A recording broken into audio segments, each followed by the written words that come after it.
I think for us, it's you have to apply some of these tough lessons you learn, and it's a tough lesson. Like we talked about as a team today, our record is 8-9. You own it, you wear it, and it's ultimately short of your goals.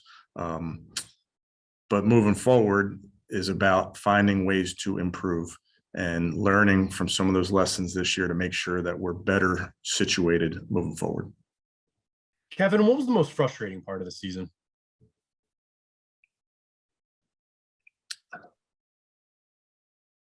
I think, Matt, you sit back here and you look at and you watch all those games again and just missed opportunities. And I think that's kind of how it felt throughout the season. We weren't consistent enough to win consistently, to play 60 minutes of good complementary football. So it's a bunch of different things. But ultimately, we just didn't take advantage of some of our opportunities. Hey, one of the themes we've kind of gotten out of the guys today is not necessarily a lack of chemistry, but maybe not the cohesion that you would want on a team. And that could be for a lot of reasons, COVID, new faces, et cetera.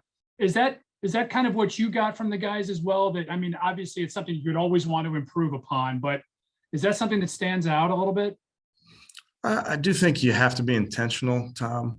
Like you mentioned, in these times that you are making sure that the guys are around each other and building those relationships.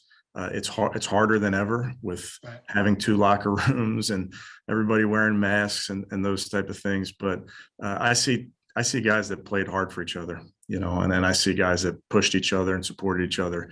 But we'll always be intentional about finding ways to come together. Do you have any curiosity what it would be like to coach a game without the burden of play calling? Is that a discussion you might have with Van Pelt and others?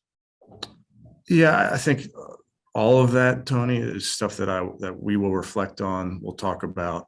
I will tell you, just from a coaching staff communication standpoint, I thought the guys did an outstanding job throughout the year, making sure that, on those headsets that we're communicating throughout the week, that we're communicating, making sure that we're all on the same page. So I think AVP deserves a ton of credit in that regard.